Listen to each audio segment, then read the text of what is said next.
walaupun kita semua yang ada ini tidak dakwah, tetap dakwah bakal maju hadirin. Allah akan munculkan orang-orang lain yang bersifat talab kepada amal ini.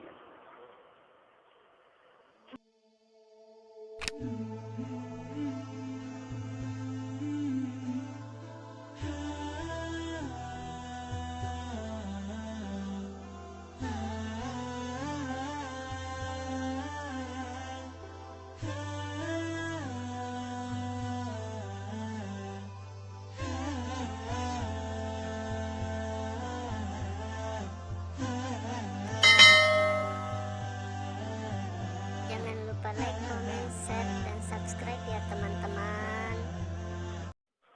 Assalamualaikum warahmatullahi wabarakatuh.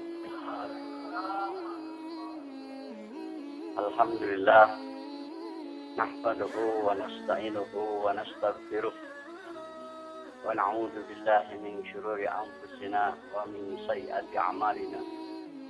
May yahdihillahu fala mudilla lahu ومن يضلل فلا هادي له أشهد أن لا إله إلا الله وحده لا شريك له وأشهد أن محمدا عبده ورسوله لا نبي بعده اللهم صل وسلم وبارك على رسوله الكريم وعلى آله وصحبه أجمعين قال الله تعالى في القرآن الكريم أعوذ بالله من الشيطان الرجيم بسم الله الرحمن الرحيم تبارك الذي بيده الملك وهو على كل شيء قدير الذي خلق الموت والحياة ليبلوكم أيكم أحسن عملا وهو العزيز الغفور صدق الله العظيم. Para bapak, saudara-saudara hadirin kaum muslim yang mulia, ada kekhawatiran daripada Malaysia rahmatullah alaih. Khawatir tentang kita-kita ini pekerja-pekerja dakwah. Apa yang disebut zangkarkun. Khawatirnya apa? Mereka merasa maju dalam dakwah, merasa dakwah maju. Tapi sesungguhnya dakwah mundur. Siapa mereka itu? Mereka itu yang melihat dakwah maju, taskilan banyak, istimewa hadir, musyawarah hadir, banyak. Tetapi kita sendiri tidak melihat kepada diri kita sendiri. Sifat-sifat yang dituntut dalam dakwah ini belum masuk kepada kita. Jadi itu orang tertipu. Oh, dakwah maju, taskilan banyak, kirim jamaah kemana-mana. Tapi pada diri kita sendiri tidak ada perbaikan, bahkan merosot misalnya. Jadi jangan sampai terjadi demikian. Maju mundurnya dakwah ini harus yang pertama-tama dilihat kepada diri kita. Sebab tujuan kita dakwah ini, walaupun prakteknya mengajak orang memperbaiki diri, tapi tujuan utamanya dengan dakwah ini keluar kita 4 bulan, atau keluar 40 hari, atau keluar setahun, tujuannya untuk memperbaiki diri kita. Jadi kita harus selalu kontrol sejauh mana dakwah ini masuk ke dalam diri kita. Itu yang benar. Jangan sampai kita tertipu. Betul dakwah maju. Nah, tapi sekian tahun kita dakwah, sifat-sifat tidak masuk ke dalam diri kita. Hadirin yang mulia, Hadraji Syekh Inamul Hasan pernah mengatakan dalam Juru Kudama, kata beliau, saya tidak khawatir dakwah ini mundur. Pasti dakwahnya akan maju, kata beliau. Karena sudah ada keterangan di Quran, di hadis, satu masa Islamnya akan kembali bangkit. Jadi dakwah ini pasti maju. Tapi kenapa ditarjim lagi, ditarjim? Yaitu untuk kita-kita ini. Kalau dakwah pasti maju. Tetapi kita ini bisa maju, bisa mundur. Amal dakwah ini tanpa kita juga bisa maju. Itu sudah boleh kata dipastikan para ulama juga. Bahwa usaha yang hak ini akan maju menjelang hari kiamat. Haknya akan muncul kembali. Tetapi yang dikhawatirkan, kenapa targib lagi adalah kita. Kita ini bisa maju, bisa mundur. Bahkan na'udzubillah kita bisa terpental daripada amal dakwah. Itu tergantung kepada tolaknya kita ke dalam amal dakwah. Kita harus merasa setiap kita ini merasa perlu dengan amal dakwah. Jangan merasa diperlukan. Itu kejahilan. Amal dakwah yang tidak perlu dengan kita, tidak. Tapi kita perlu dengan amal dakwah. Apapun yang terjadi kepada kita harus jangan tinggalkan daripada amal dakwah. Kalau istilah Kiai Mukhlisun katanya ini last train, kereta terakhir. Setelah itu nggak ada lagi bakal kereta. Walaupun berdesakan kita maju. Walaupun keinjak kaki kita, walaupun dikentutin dibilang, disikut, jangan turun, kita tetap di situ. Jangan jadi cengeng dalam dakwahnya hadirin. Tersinggung dikit kita kendor. Yang namanya pergaulan banyak. Justru itu adalah islah buat diri kita. Kenapa katanya batu di kali itu halus-halus, tidak kasar? Karena dalam mengikuti arus air, mereka satu sama lain saling gesek. Jadi ada gesekan-gesekan kepada kita itu bagus. Bahkan kita perlu dengan gesekan-gesekan ini untuk menghaluskan jiwa kita. Kalau sendiri saja nggak mau tersinggung sama ini, tetap aja kalau batu koral begitu saja, lancip-lancip, tajam-tajam, nggak bakal jadi halus adanya mulia. Jadi halusnya itu dengan berdulu, nggak satu sama lain. Untuk dapat akhlak yang mulia, akhlak yang baik ini, kita harus dalam ucapan dan sifatnya bergaul dengan orang yang berbagai macam karakter. Kita harus tahan uji. Para masyayikh memisalkan, kalau dai ini harus punya sifat seperti bumi. Apa itu sifat bumi? Diinjak-injak, dikencingin, diberakin, diludahin, sabar, tidak ngelawan, hadirin yang mulia. Itu sifat bumi. Kita juga harus berselisih sifat matahari. Beredar terus. Orang suka nggak suka. Tidak berhenti. Istiqomah beredar terus menyinari bumi, menyinari alam. Dan kita harus seperti gunung. Tidak beku dengan kedinginan dan tidak meleleh dengan panas. Terus tangguh.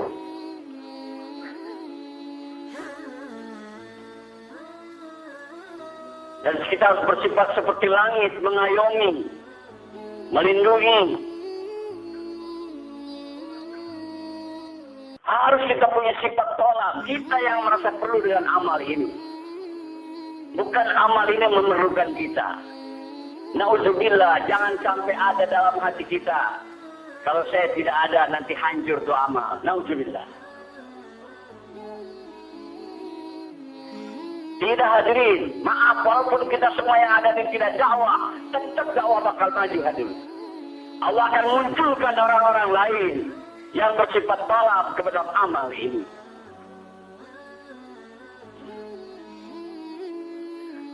Tidak ada alasan, apapun alasannya orang kendor, mundur daripada amal ini. Tidak ada alasan, tidak ada eksus. Pasti salah dia hadirin yang mulia.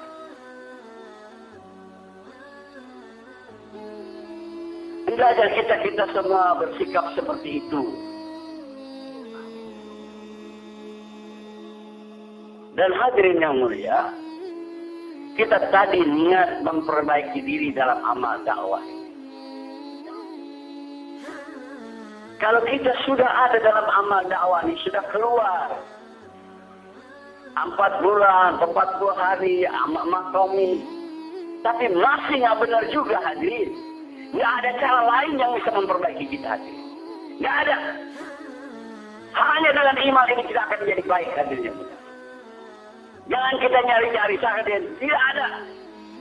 Perbaikan hanya dengan amal dakwah. Para nabi memperbaiki manusia hanya dengan amal dakwah.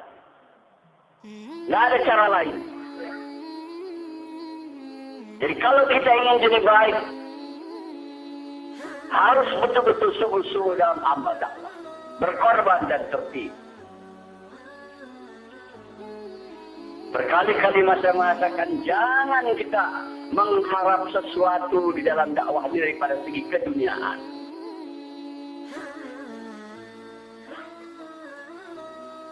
Jangan mengharap dunia. Ini bukan jalannya. Kita untuk yang lebih mahal daripada perkara itu. Kita mengharap akhirat. Kita mengharap dekat dengan Allah. Dan juga jangan mengharap dengan dakwah ini ingin kemasyhuran.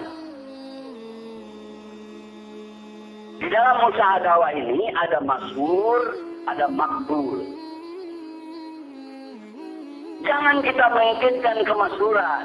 Yang kita ingin adalah makbul.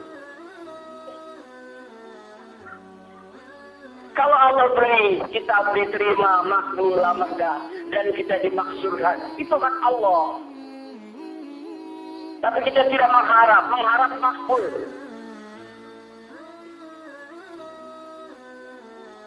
Camkan, jangan kita mencari kemasyhuran dalam dakwah.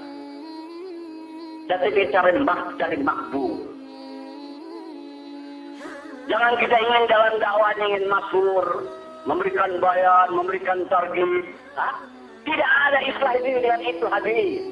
Walaupun kita bayan berkali-kali, mucakara berkali-kali, tidak mau keluar secara tertib, tidak akan ada perbaikan pada diri kita. Korban tingkatkan. Paling minimal 40 hari tiap tahun. Malah orang-orang lama harus 4 bulan tiap tahun. Ini 4 bulan, jangankan 4 bulan, 40 hari tidak. Tapi ingin kedudukan jadi jamedar, ingin ini. Jahil aja yang mulia. Nggak bakal ada kemajuan dengan itu. Maka jadi rusak diri kita. Perbaikan akan datang kepada kita dengan pengorbanan. Kita harus berebut berkorban. Bukan berebut jadi jamedar. Berebut dengan bayan, berebut dengan target. Jangan. Kita berebut dalam pengorbanan. Baru islah dia akan datang kepada kita. Ini cara yang benar untuk memperbaiki diri kita. Dan hadirin, perbaikan yang utama pada diri kita ini adalah memperbaiki yakin, memperbaiki iman. Ini yang pertama kita perbaiki. Kalau iman kita sudah benar, yakin kita sudah benar, kehidupannya akan jadi mudah hadirnya. Tanamkan iman bahwa kalau ada masalah apa saja datang kepada kita atau kepada umat, kita harus yakin hanya Allah saja yang bisa memperbaikinya. Apa saja masalah, hanya Allah yang bisa memperbaikinya. Tidak ada yang lain. Bukan DPR, bukan MPR, bukan pemerintah, bukan partai, bukan. Hanya Allah yang bisa memperbaiki keadaan itu. Keadaan apa saja. Sebab sebetulnya masalah datang dari Allah. Dan hanya Allah juga yang bisa menyelesaikan masalah kita.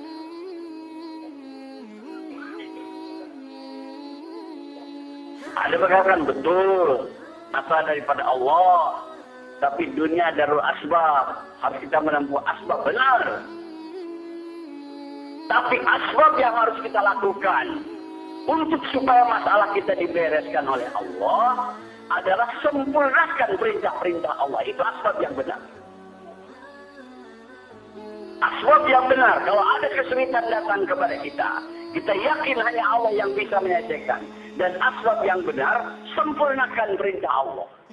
Itu jalan keluar daripada segala kesulitan. Maaf, bisa saja datang kepada kita pekerja dakwah ini. Kesulitan ekonomi. Kita harus yakin ini kesulitan datang dari Allah. Dan hanya Allah yang bisa menyelesaikan perkara ini. Dan asbabnya adalah sempurnakan perintah-perintah Allah. Jangan ada istilah, saya lagi sulit ekonomi nih. Mau off dulu daripada dakwah. Tambah kacau lagi nih. Justru kalau ada masalah, tambah kuat dalam dakwah. Tambah sempurnakan perintah-perintah Allah. Pasti Allah akan keluarkan hati. Ini janji-janji Allah demikian. Kalau kita tingkatkan iman, tingkatkan ketakwaan kita, pasti segala apa saya dibereskan oleh Allah. Kita harus yakin bahwa Allah turunkan agama kepada kita ini untuk menyelesaikan segala masalah. Sebetulnya, kalau ada masalah datang kepada kita ini, itu pasti agama kita ada kurang. Ada kelemahan-kelemahan. Ada dosa yang dibuat.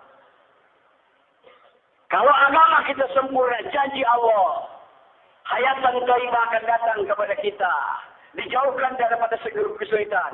Dimudahkan keluar daripada segala masalah. Ini janji Allah. Jadi kalau ada masalah, sempurnakan. Perintah Allah apalagi yang belum dilakukan. Kuatkan lagi dakwah.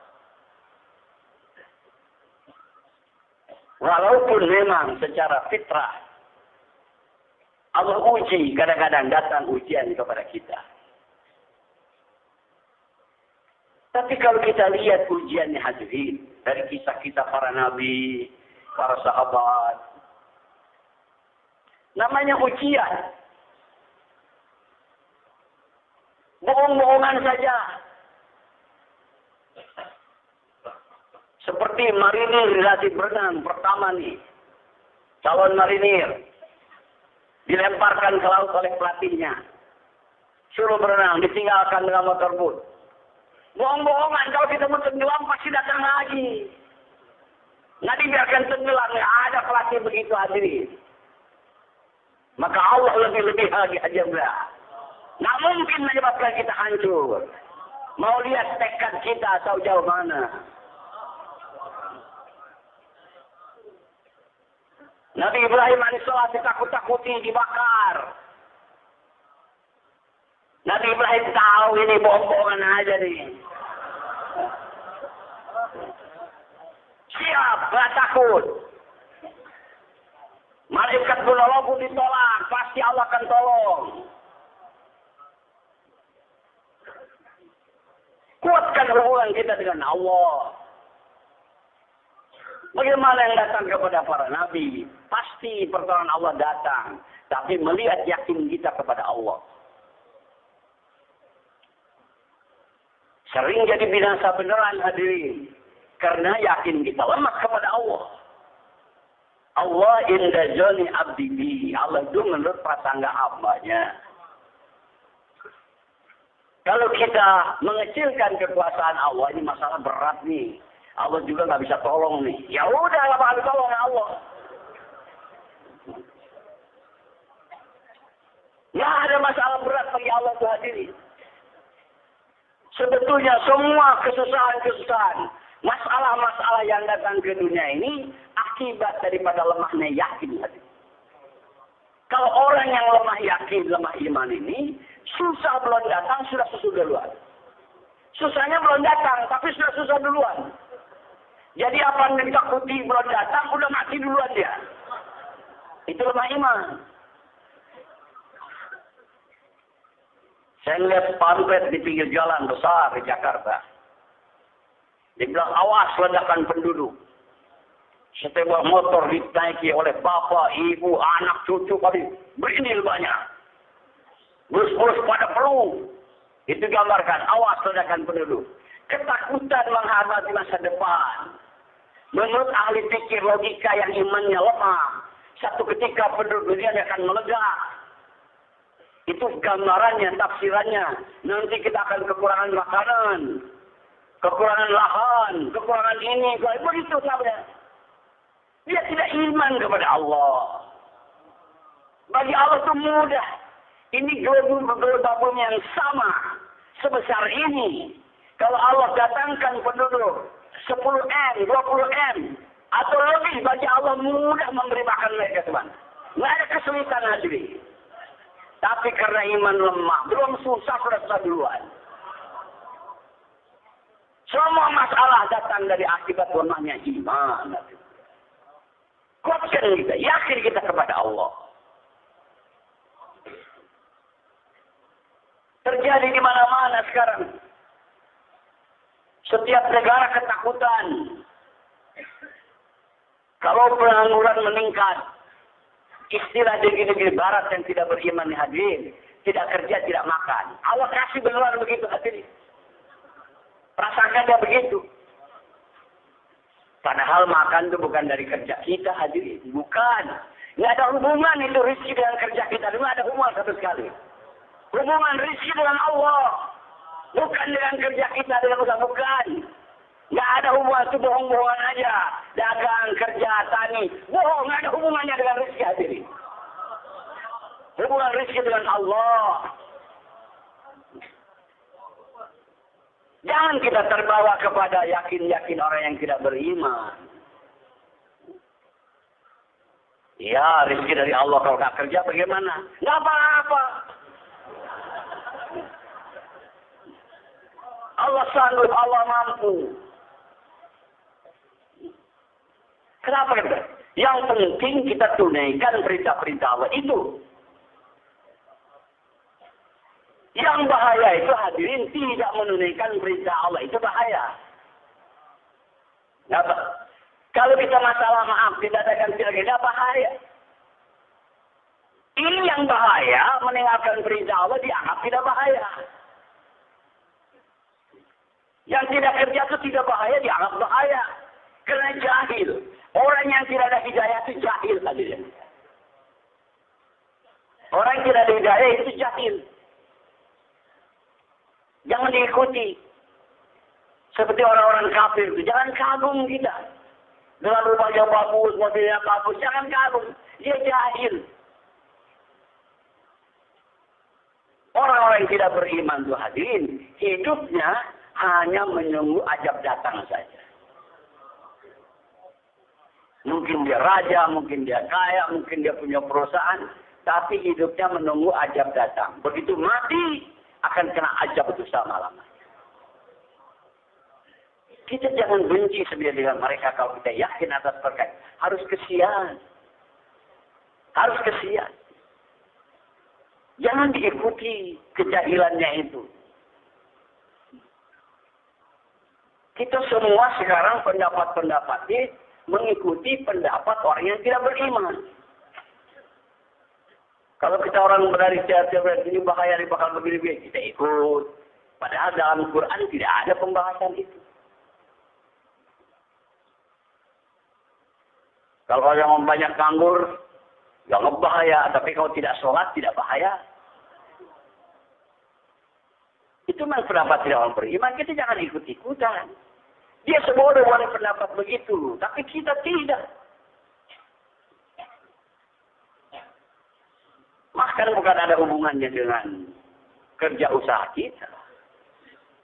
Ahli surga nanti hadirin 100% pengangguran. Nggak ada kerja, nggak ada dagang, nggak ada tani di surga. 1% nganggur. Tapi makan tiap hari hadir berlimpah-limpah.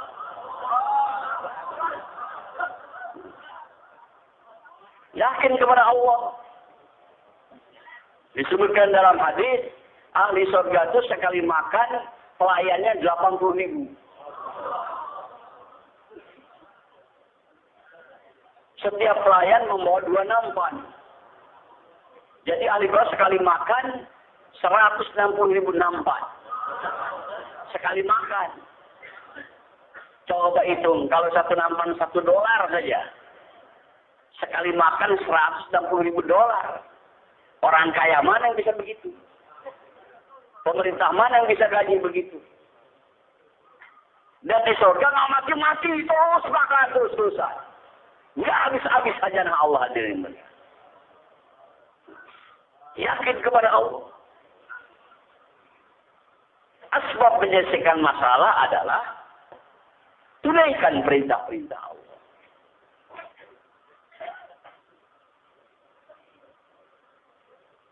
Jadi yang kita cari sebetulnya kalau kita orang beriman, perintah Allah. Kesuksesan itu ada di dalam menjalankan perintah Allah. Bukan ikut-ikutan orang kafir, time is money, waktu adalah uang. Tidak. Baik kita, waktu adalah untuk menunaikan perintah Allah. Perintah Allah apalagi nih? Perintah Allah apalagi nih? Sebetulnya kalau iman kita kuat hadirin, itu perkara rezeki, jangankan usaha, khawatir pun jangan ada pada kita.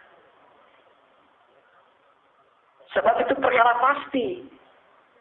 Sudah janji Allah, setiap yang hidup di dunia sudah ada rezekinya. Tidak akan mati kita sebelum memakan jatah kita. Saya dengar bayan, ada Mbak Yin mengatakan, ada 3 sifat Nabi Ibrahim.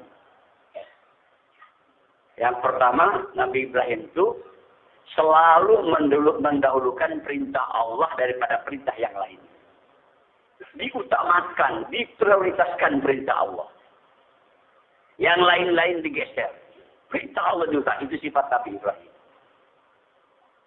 Dahulukan perintah Allah.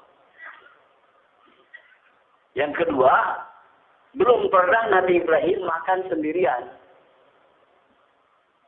Kalau makan harus pengen ada teman, ada jamaah. Pengen berjamaah.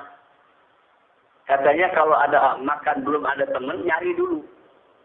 Kadang-kadang jauhlah kiloan meter untuk mencari teman makan saja. Itu Nabi Ibrahim. Dan yang ketiga katanya, tidak pernah risau dan mikir perkara rezeki. Jangankan mati-matian, pikir aja nggak ada Nabi Ibrahim kepada rezeki. Karena yakinnya kepada Allah, itu urusan Allah.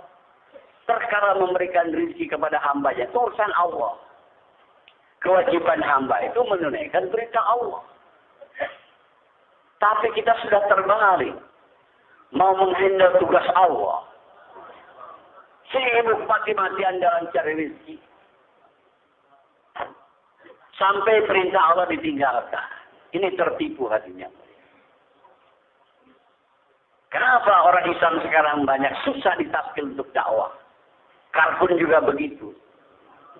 Karena lebih mengutamakan cari rezeki daripada dakwah. Daripada perintah Allah. Padahal itu perkara pasti. Perkara pasti kalau iman kita kuat, kata ulama rezeki itu hadirin.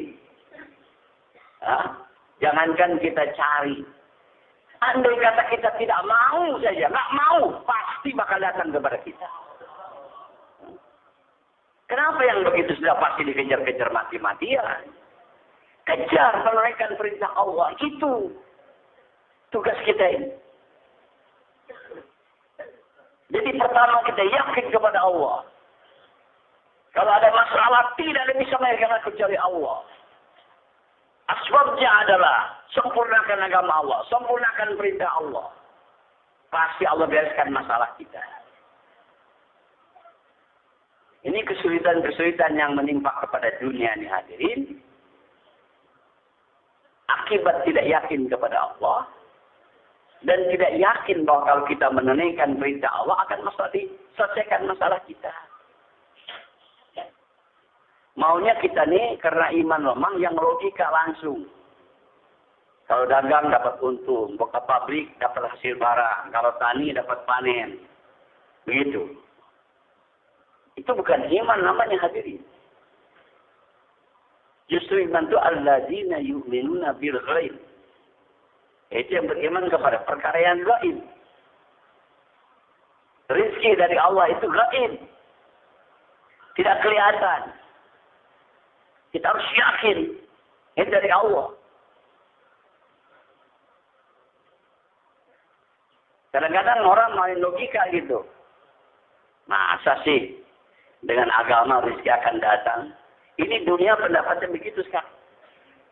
Orang Islam juga mulai ragu begitu. Masa iya sih? Hah? Kalau kita sempurnakan perintah Allah rezeki akan mudah. Itu begitu. Ada keraguan, ada syak. Seolah-olah tidak ada hubungan. Sering saya sampaikan untuk contoh supaya kita paham. Malah Ilyas lagi menerangkan fadilat sholat. Bahwa kalau kita kerjakan sholat, rezeki akan datang mudah kepada kita. Akan diberkahi. Walaupun sedikit akan jadi cukup. Dikeluarkan daripada segala kesulitan. Katanya waktu Malaysia terangkan begitu, ada seorang pemuda mahasiswa yang main logika saja. Dia bilang, Maulana, saya nggak paham. Masa sih rezeki akan mudah dengan kita sholat, yang mana amalnya gerakannya hanya berdiri, ruku, sujud, duduk. Dari mana hubungannya itu rezeki datang dengan mudah? Kita kerja keras saja susah. Hah? Dagang saja belum dapat, kadang-kadang tidak dapat untung. Masa dengan sholat akan mudah? Itu malah dia memberi contoh kepada pemuda itu. Kamu tahu nggak katanya polisi lalu lintas? Tugasnya apa? Mengatur lalu lintas, berdiri di perapatan jalan. Dulu belum ada traffic light. Kerja polisi itu hanya gerak-gerak tangan saja. Begini, begini, begini, begitu. Kalau kamu tanya kepada polisi, polisi, apa-apaan kamu hari-hari gerak-gerak tangannya di jalan? Nggak menanam satu tanaman pun di sawah atau di kebun. Tidak memproduksi satu benda pun.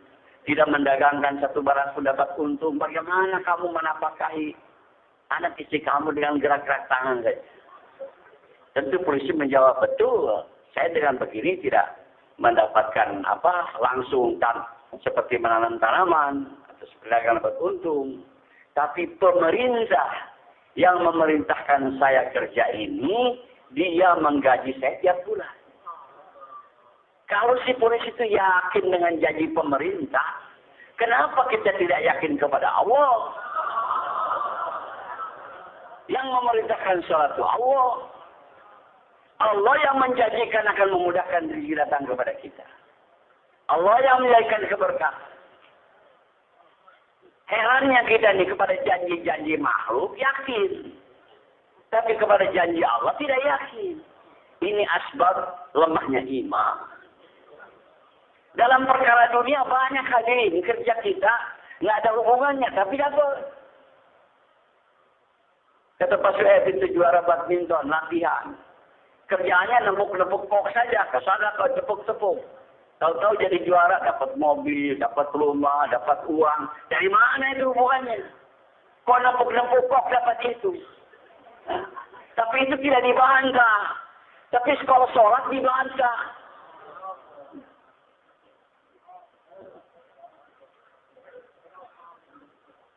Kuatkan, yakinkan iman kita. Kalau ada masalah itu, hanya Allah yang bisa menyelesaikan masalah. Semua permasalahan manusia akan diselesaikan oleh Allah. Kalau kita menyempurnakan perintah Allah. Itu jalannya. Ini kebodohan kita hari ini. Kita tidak mau menunaikan perintah-perintah Allah. Tapi mau semua masalah beres. Bahkan kita cari jalan lain. Saya sering sampaikan untuk sebagai contoh supaya kita yakin. Setiap masyarakat atau rakyat di negara manapun menginginkan adanya penguasa pemerintah yang baik, yang amanah, yang tidak korup, yang tidak zalim. Jadi kalau ada misalnya itu pemerintah zalim, tidak adil, korup, yang bisa menyelesaikan perkara ini hanya Allah. Hanya Allah yang bisa menyelesaikan perkara ini. Dan caranya, sempurnakan perintah Allah. Sempurnakan agama. Kalau sempurna agama kita, pasti Allah akan datangkan pemerintah yang baik, yang adil, yang amanah, yang tidak korup. Ini jalannya. Kita nggak mau menunaikan perintah Allah hadirin. Sholat nggak mau, bikin partai. Kampanye. Kadang-kadang dalam kampanye partai Islam, sholat enggak.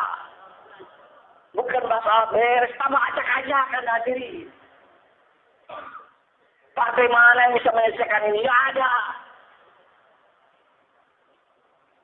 Tunaikan, sempurnakan perintah Allah. Sempurnakan agama. Pasti Allah bereskan masalah kita apa saja. Jangan kita pilih seolah-olah agama itu nggak ada kemampuan masalah dunia begitu. Tidak hadir. Masalah perdagangan, pembangunan, pertanian, ekonomi, semua bakal beres dengan agama. Tidak dengan agama, tanpa acak-acakan hadir yang mulia. Ketenangan, ketentraman, keamanan, kesejahteraan negeri dengan agama. Banyak kita mau memajukan negeri, sibukkan, tingkatkan pertanian, tingkatkan perdagangan, tingkatkan pembangunan. Wallahi kalau agama nggak disempurnakan, nggak bakal datang kesejahteraan. Hanya dengan jalan agama. Baca Quran. Kaum Madian sibuk dalam dagang, tapi tidak mau menyempurnakan agama.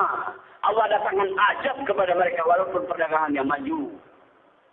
Kaum Sabar sibuk dalam pertanian, tapi tidak mau menunaikan agama, diazab lagi oleh Allah hadirin. Kaum Samud sibuk dalam pembangunan, tidak mau menunaikan agama, diazab lagi hadirin yang mulia.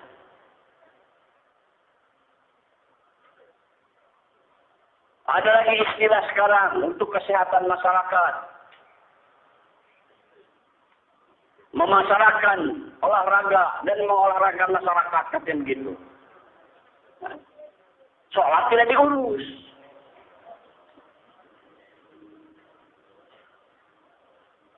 Akhirnya hadir yang mulia, dia mengharapkan kesehatan orang.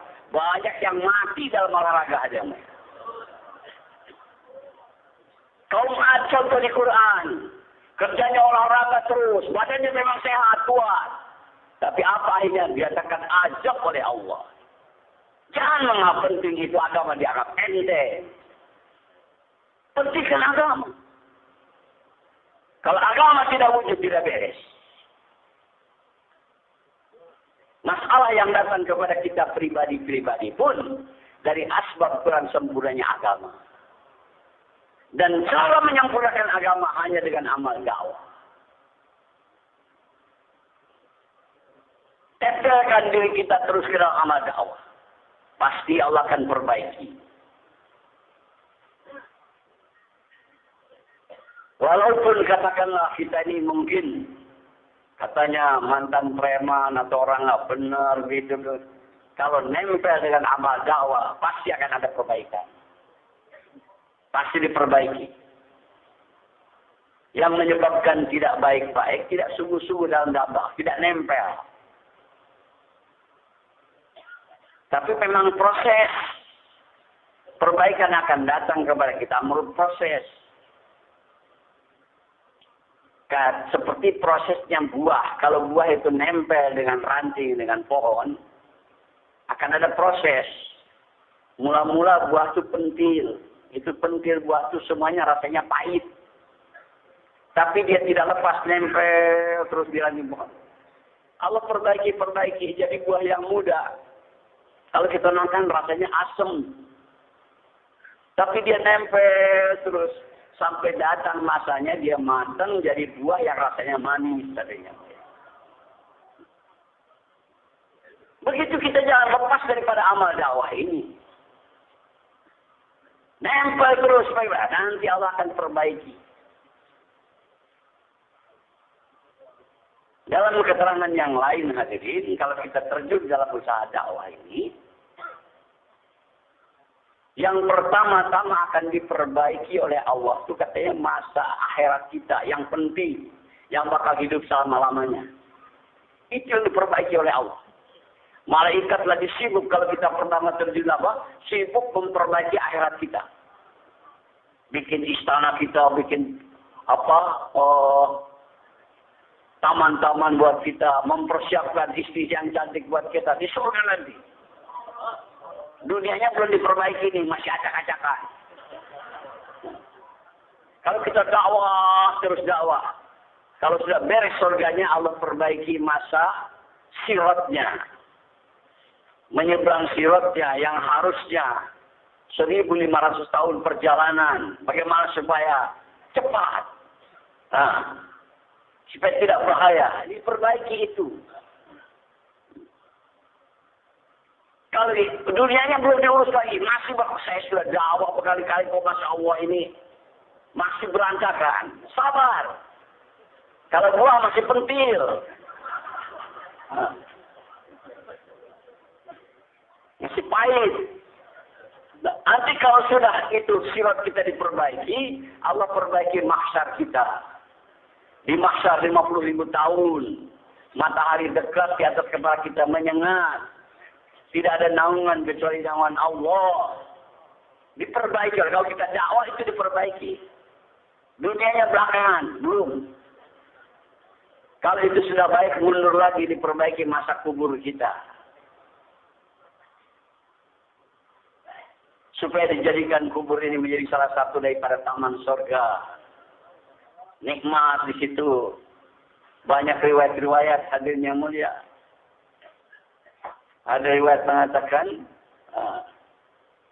seorang dai meninggal dunia, dikuburkan. Waktu dikubur itu Allah perintahkan kepada malaikat, luaskan kamarnya sejauh mata memandang, masukkan kepadanya harumnya surga, tidurkan seperti pengantin baru. Itu apa kaidah umumnya. Tapi dah ini lain lagi, Allah kasih hiburan. Baru mau tidur dia bilang datang bidadari ngintip-ngintip.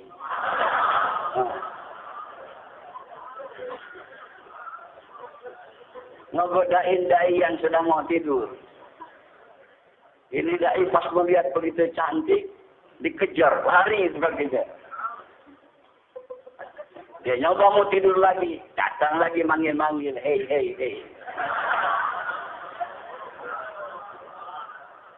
Dideketin lagi, lari lagi. Begitu berkali-kali.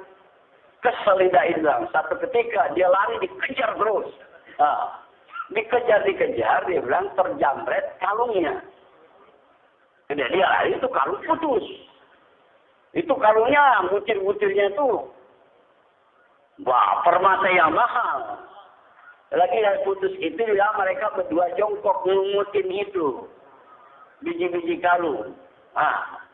Saking asiknya berdua ngobrol sama dia itu, hari kiamat datang. Itu dai hadirin. Nggak terasa. Itu diperbaiki oleh Allah. Kalau ini sudah beres akhiratnya, beres siratnya, beres mahsyarnya, beres kuburnya, baru Allah perbaiki dunianya. Ini dai nggak kerja, nggak apa. Sebentar keluar negeri lagi. Mana ini? Sudah beres masalah sana itu hati. Diberesin oleh Allah dunianya. Gitu. Akan datang. Seperti datangnya nanti buah menjadi manis rasanya. Tapi kita jangan lepas daripada usaha dakwah. Jangan ada kesulitan bikin kita tinggalkan. Jangan. Yakin kita. Tetap istiqomah dalam dakwah. Walaupun dimarahi, diusir, dibentak, tetap kita dalam dakwah. Kita dakwah bukan ke seorang, untuk Allah. Orang suka, tidak peduli. Hanya untuk Allah. Begitu hadir. Jadi kalau dai ini mau sukses, harus juga ada sifat bandel. Yaitu bandel untuk istiqomah. Dikatain sama orang apa, tetap tidak tinggalkan yang ada. Lihat Nabi Ibrahim hadir, bandel. Namrud pemerintahnya tidak menyukai, tapi tetap Nabi Ibrahim. Orang tuanya nggak menyukai, tetap bandel. Masyarakatnya tidak menyukai, bandel turun dalam dakwah. Ini perlu ditiru hadirnya mulia. Andai kata semua kakun berhenti tidak dakwah, kita bandel dakwah terus hadirnya. Nah, kita yakin ya, bukan karena asbab orang banyak dakwah kita ikut. Nanti orang banyak lemah, kita ikut lemah. Tidak. Sampai Haji Abdullah hadir, yakinnya luar biasa. Dia bilang, kalau Haji Abdullah mengatakan nih, andai kata mau Ilyas hidup, bangun dari kuburnya. Mana Ilyas nih, hidup dari kuburnya. Dakwah. Abdullah berhenti dakwah.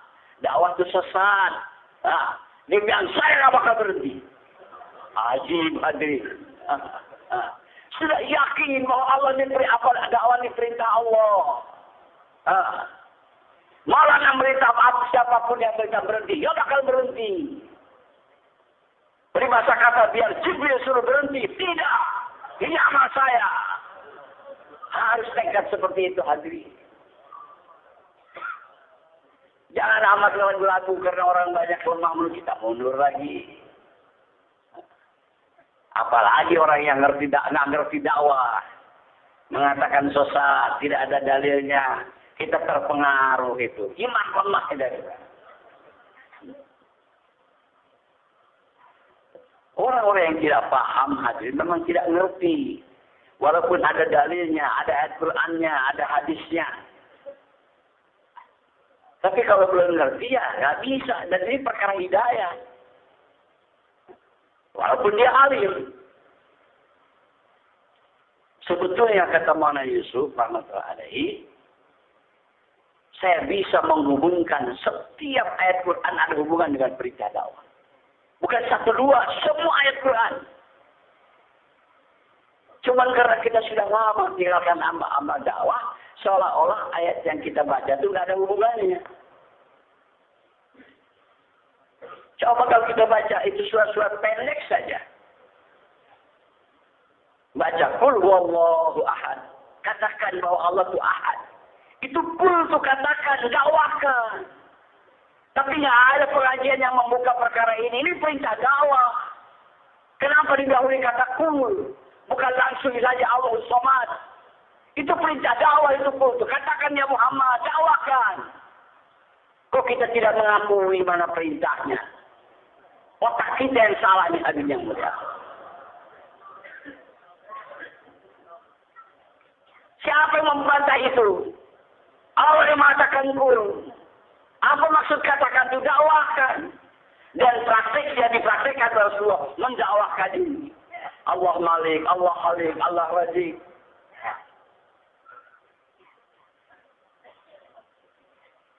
Jadi jangan heran kalau dia itu menjalankan ayat Quran. Berulang-ulang, sampaikan lagi. Maksudnya bukan sekadar tahu, sampai datang keyakinan kepada kita. Jadi hari ini kita harus yakin bahwa agama ini bukan hanya untuk menyelesaikan perkara akhirat. Bukan hanya perkara akhirat saja. Perkara dunia pun akan diselesaikan dengan dakwah.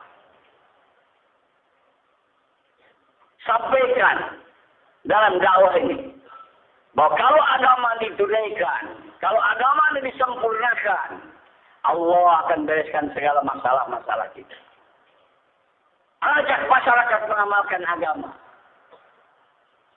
Kalaulah agama ini diamalkan secara sempurna hadirin, nggak bakal datang itu tsunami, gempa bumi, gunung meletus, banjir, nggak bakal datang.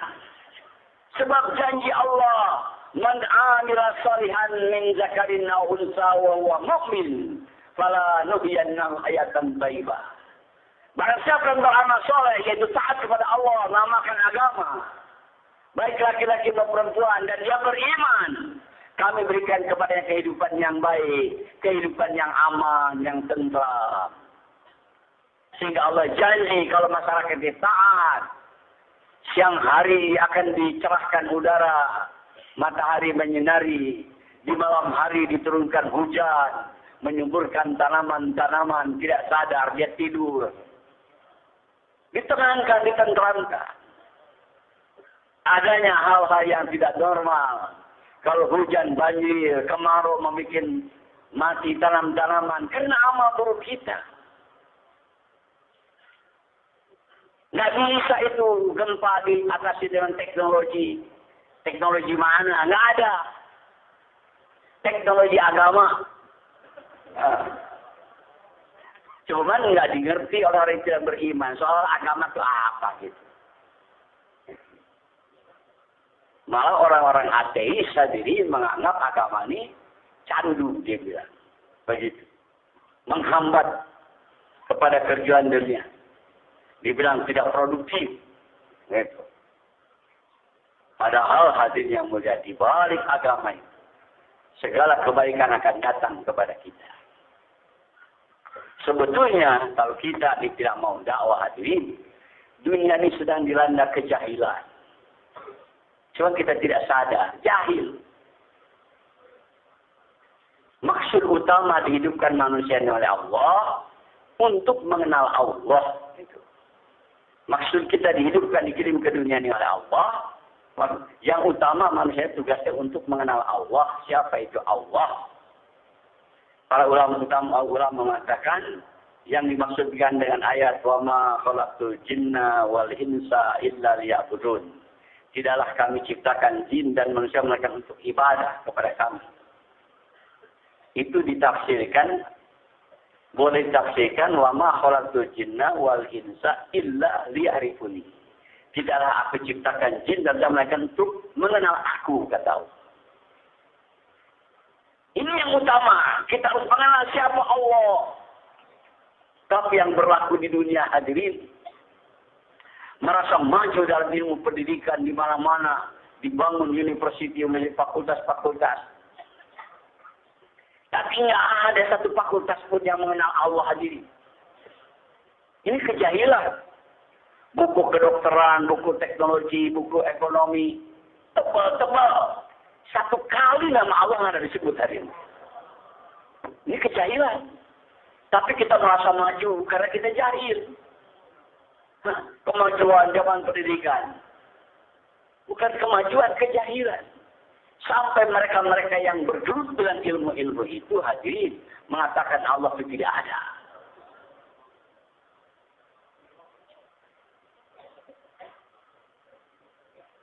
Jangan kita silo. Kita harus bangkit dalam usaha dakwahnya. Dan seorang ustaz mengatakan, baca kitab dari Imam Ghazali. Imam Ghazali, zaman dulu nih, Imam Ghazali, berapa ratus tahun yang lalu, beliau mengatakan, karena penduduk dunia ini banyak orang jahil, maka nampak dunianya menjadi cantik. Karena pekerjaan orang yang jahil itu hobi mempercantik dunia. Dianggap oleh kita bukan jahil, kepandaian itu. Kita jahil juga. Itu Imam Ghazali mengatakan karena penduduk dunia ini pada jahil nampak dunia menjadi cantik.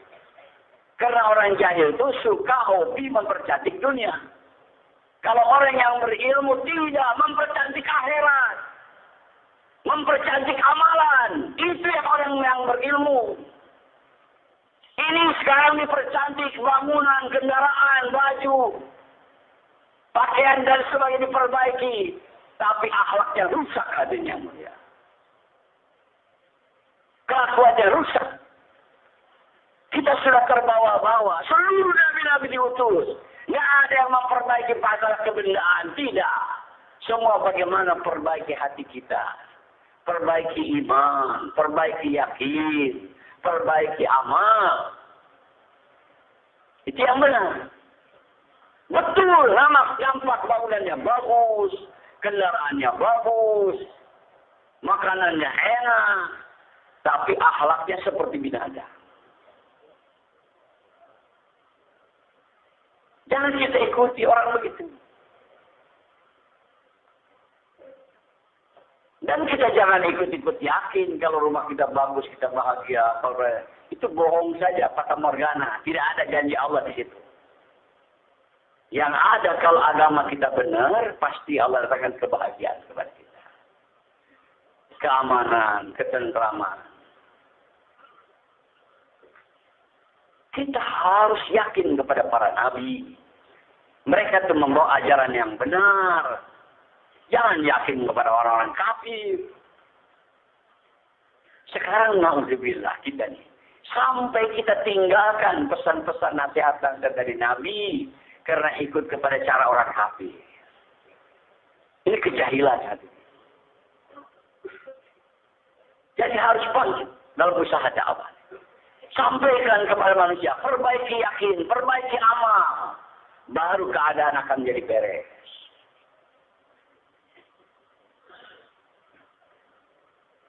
Semua keadaan dapat diperbaiki dengan memperbaiki hubungan kita dengan Allah. Apa saja. Bahkan kalau dalam rumah tangga misalnya kita terjadi, katakanlah istri tidak mau menaikkan hak-hak kita, anak menyusahkan kita, tetangga menyusahkan kita, itu pun cara jalan keluarnya dengan agama. Bukan kita ngomel-ngomel kepada istri kita, kepada anak kita. Bukan jalan keluar. Tapi Rasulullah SAW bersabda dalam hadisnya, Man aslaha bainahu wa bainallah, aslahullahu bainahu wa bainan nas. Barang siapa yang memperbaiki hubungannya dengan Allah, Allah akan perbaiki hubungannya dengan sesama manusia. Secara iman hadirin, kalau istri menyusahkan kepada kita, itu akibat daripada dosa kita. Perbaiki hubungan kita dengan Allah. Kalau anak menyusahkan kepada kita, itu dari dosa kita. Perbaiki hubungan dengan Allah. Kalau tetangga menyusahkan kita, kalau karbon menyusahkan kita, kalau suruh menyusahkan kita, perbaiki hubungan kita dengan Allah. Bahkan kalau pemerintah, pejabat menyusahkan kepada kita, jangan salahkan mereka. Perbaiki hubungan kita dengan Allah. Allah berfirman dalam hadis qudsi, wahai hambaku, jangan kamu terlalu menyalahkan penguasa-penguasa kamu. Karena hati mereka di tangan aku. Kalau kamu taat kepada aku akan merubah hati raja-raja penguasa menjadi lembut kepada kamu. Tapi kalau kamu tidak mau taat kepada aku akan jadikan mereka raja-raja penguasa ini zalim kepada kamu. Tidak amanah, korup dan lain sebagainya. Ya maaf hadirin, secara agama, secara iman, korupsi nggak bisa dibatas dengan KPK, nggak bisa. Kalau masyarakat tidak benar akan berlaku terus. Bisa saja orang KPK juga korupsi. Hah? Dengan agama. Tapi itu jangan kita salahkan. Silahkan jalan. Silahkan. Pemilu jalan, partai jalan. Tapi kita sempurnakan agama. Pasti keberesan akan datang dengan sempurna agama. Tidak dengan jalan lain. Agama. Ini perintah Allah. Tunaikan. Sempurnakan. Pasti Allah perbaiki segala-galanya. Dan cara memperbaiki agama yang benar dengan amal dakwah hatinya. Memang bagi orang-orang yang tidak beriman, saya dulu pertama-tama jauh lah, ada orang Masya Allah, sarjana, dia kerja di Deparlu, dapat kedudukan bagus. Waktu saya khususi, kemana otak ente, dia bilang. Dia mengatakan sama saya, masa agama akan baik hanya dengan ente jauh lah ke tempat-tempat orang. Nah, bawa-bawa kompor mehong jalan ke kampung-kampung. Nah, dia tidak tahu hadirin. Dia tahu ini amal besar. Memang tidak dipaham. Para nabi juga usahakan ini tidak dipaham. Hah? Yang ketika itu misalnya Namrud orang yang pintar, dia raja, nggak bisa memahami kerja Nabi Ibrahim. Apaan ini?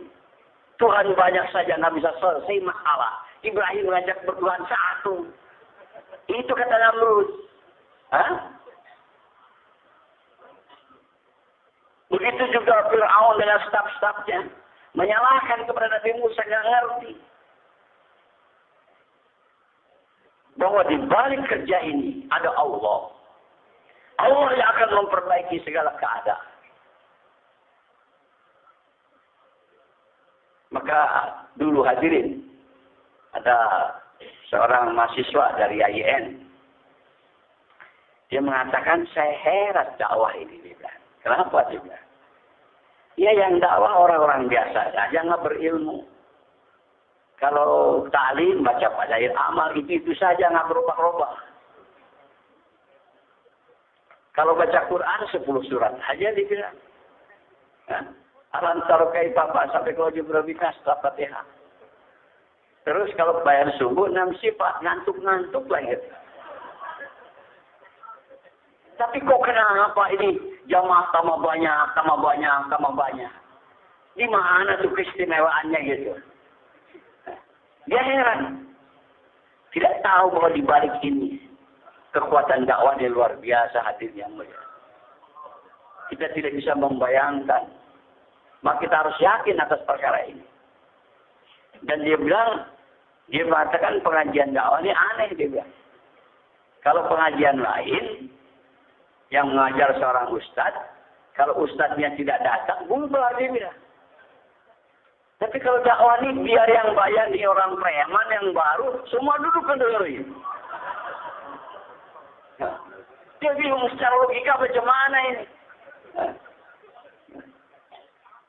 Ada keanehan dalam dakwah.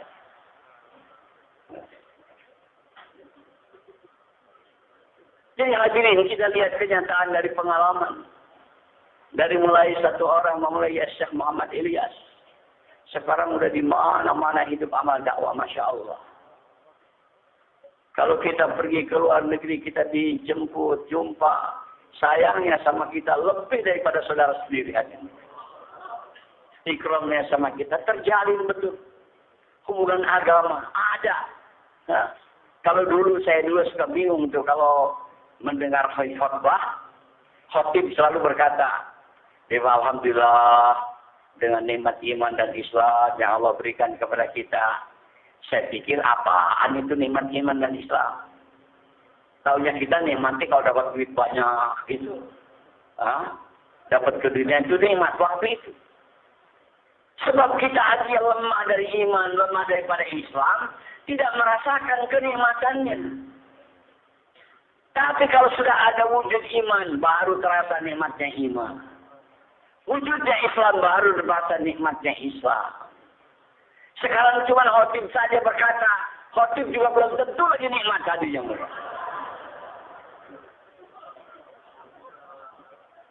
Cuma ngomong doang. Nah, untuk wujudnya iman, wujudnya agama ini dengan dakwah ini. Nanti baru kita terasa alhamdulillah nikmatnya iman. Kita sering terjadi ada kesulitan, Masya Allah. Tapi dengan tawajuh kepada Allah, Allah selesaikan yang tidak disangka-sangka. Yang tidak disangka-sangka. Seperti terjadi kepada seorang sahabiah. Ditawan. Diikat tangannya. Waktu dalam perjalanan dia, yang ini duduk di kemah. Ada air buat minum. Dia dibentang di terik matahari. Tapi tawajuh kepada Allah. Subhanallah. Ada ember dari langit turun. Memberi minum kepada sahabat tadi. Sampai jadi seger bugar dari berkah airnya itu. Haus hilang, lapar hilang, letih pun hilang. Kelihatan fresh, seger.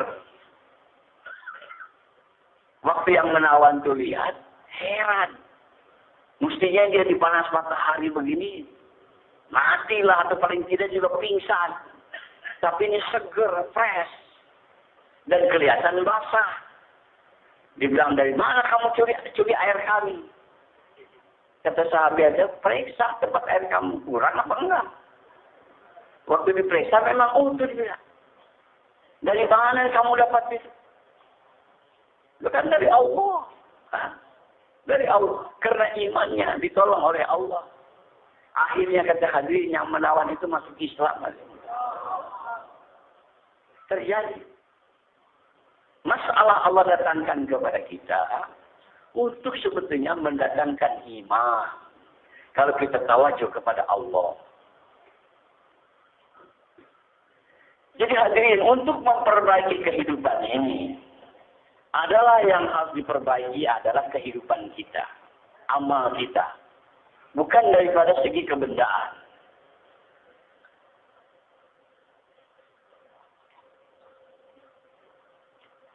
Orang-orang yang tidak beriman, untuk memperbaiki kehidupan, diperbaiki kebendaannya. Padahal, kalau secara jujur dibahas, nggak ada perbaikan. Betul, bendanya jadi bagus. Tapi kehidupan begitu-begitu aja. Dan aneh hadirin.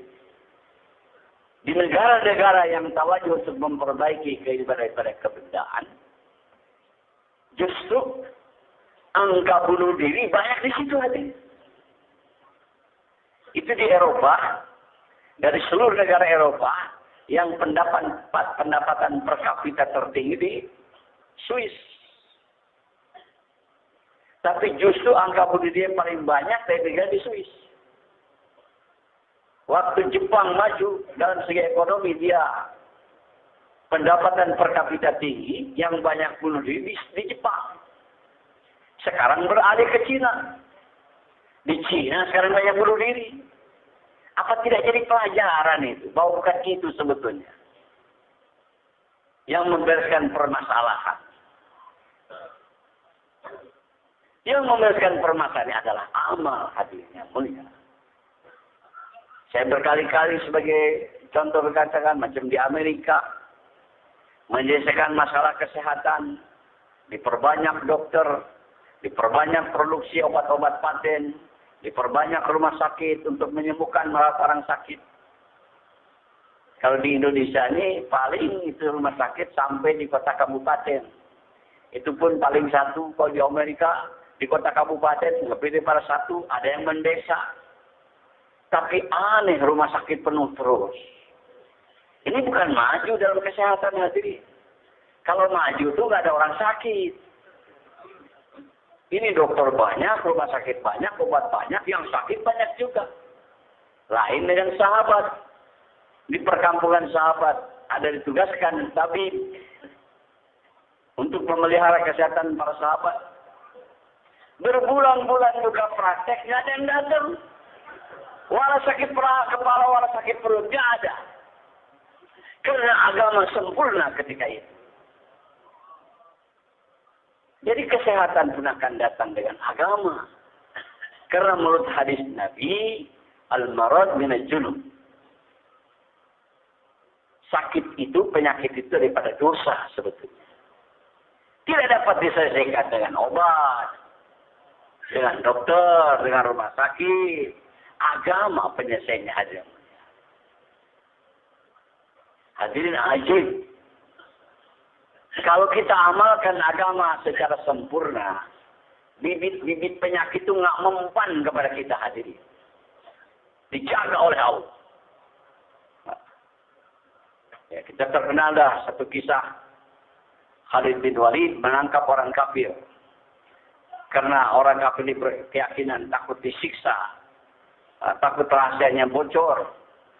Dia mau minum racun. Ditangkap mahasiswa, apa nih? Dia bilang racun. Kenapa kalau aku minum ini mati? Jadi kamu tidak bisa siksa aku. Dia bilang aku tidak yakin bahwa racun yang mati. Yang mati kan Allah. Diminum katanya Khalid bin Walid hadir itu racun. Mestinya mati itu Khalid bin Walid. Tapi setelah minum racun karena dia yakin kepada Allah bahwa racun ini makhluk nggak bisa menghidupkan, mematikan. Bukan saja tidak mati, tidak sakit. Katanya Khalid bin Walid itu mengidap satu penyakit gara-gara minum racun jadi sembuh hadirnya. Itu kita harus yakin kepada Allah aja. Hah? Saya di Pakistan dengar bayan dari Haji Abdul Wahab. Kita yakin kepada la ilaha illallah. Katanya ada suami istri orang kaya. Punya anak satu-satunya laki-laki. Dia sayang dengan anaknya. Waktu anak menjadi pemuda, dia pilihkan supaya menikah dengan seorang wanita soleha. Dipilih yang cantik, yang soleha. Dinikahkan dengan anaknya. Tapi bertahun-tahun nikah, nggak punya anak.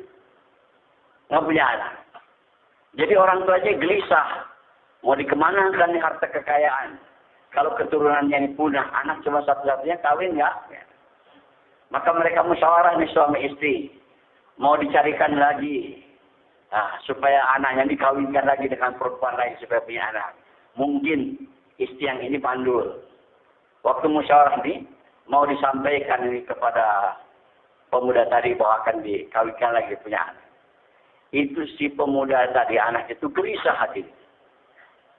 Karena masalahnya, kenapa dia tidak punya anak? Katanya, barangnya itu gak bangun. Tapi dia mau ngomong sama orang tua, malu. Waktu dengar dia bahwa dia mau dikawinkan, dia risau. Satu aja gak bisa diladeni, bagaimana dua lagi? Nah. Dia bilang putus asa tuh pemuda itu, minum racun hadirin. Ini kita dengar saya terbaik, minum racun. Subhanallah. Pas minum racun, bukan mati, barangnya hidup.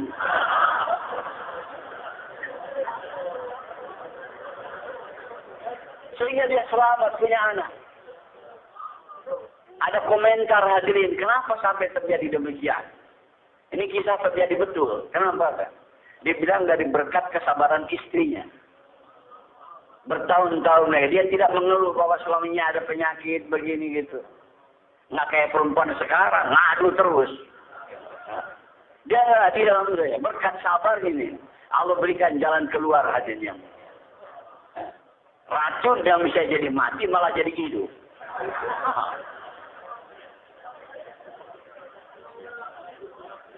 Yakin kita harus seperti itu hadirin. Jaga agama, sempurnakan agama. Allah berkuasa menyelesaikan segala permasalahan kita. Jadi kalau kita jadi dai yang berhadirin, kalau ada masalah itu, perbaiki amalan. Dan untuk memperbaiki amalan yang hadir, perbaiki sholat kita. Sebab dalam sholat itu ada kekuatan. Kalau sholat kita benar, amal kita akan jadi benar. Kalau sholat kita salah, amal kita akan jadi salah. Ini teknik. Untuk memperbaiki setiap amalan mungkin susah. Perbaiki sholat saja.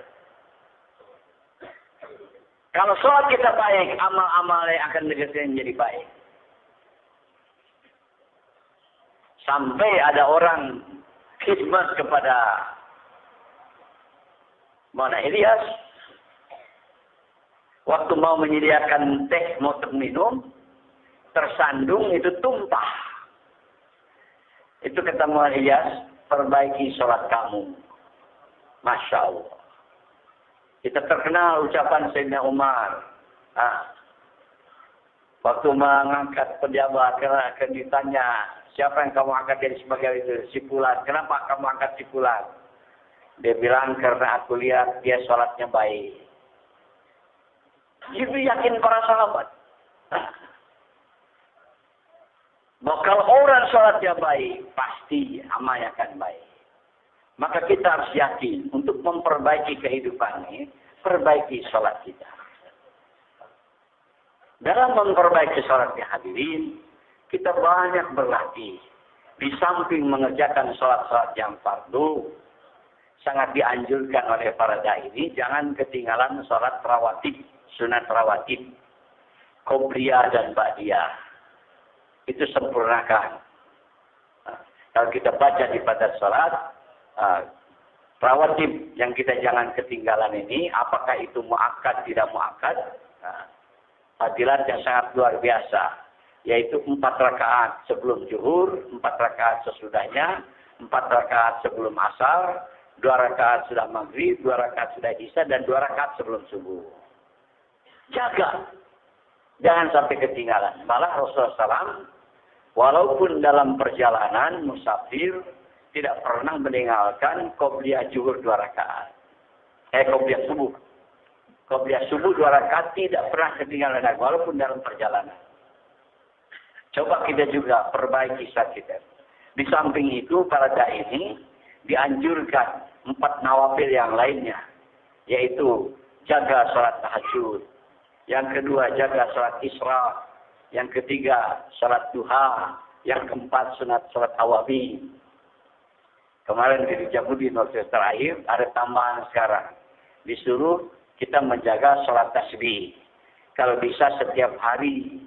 Kalau tidak bisa setiap minggu sekali. Kalau tidak bisa sebulan sekali. Minimal. Kalau tidak setahun sekali minimal. Kalau tidak dalam seumur hidup kita akan kerjakan sholat tasbih. Masya Allah. Kalau kita ambilnya. Akan lain keberkahan. Perbaikan kehidupan akan datang kepada kita dengan amalan. Sibukkan diri kita dalam dakwah. Perkara-perkara rezeki itu akan mudah datang dengan amalan saja. Haji Abdullah selalu menganjurkan kepada kita. Kalau mau masuk rumah, baca Assalamualaikum warahmatullahi wabarakatuh. Setelah itu baca Qul huwallahu ahad 1 kali. Allah bereskan rezeki kita. Nah, di lain beliau mengatakan, hadis lain mengatakan, siapa yang membaca 3 surat. 3 surat. 3 kali. Di waktu pagi dan sore. Allah akan cukupi segala keperluannya. 3 surat yang pendek. Baca di bilang Qul huwallahu ahad. Qul a'udzu birabbil falaq. Qul a'udzu birabbin nas. 3 kali. Tapi caranya bukan Qul huwallahu ahad 3 kali. Bukan. Baca Qul huwallahu ahad sekali. Qul huwallahu ahad sekali. Saja 1 kali. Baca lagi yang kedua begitu. Baca ketiga. Itu segala keperluan kita akan diselesaikan dengan amalan. Mudah sebetulnya untuk perkara kehidupan kita ini. Konsentrasi kita kepada amal dakwah. Sibukkan amal dakwah.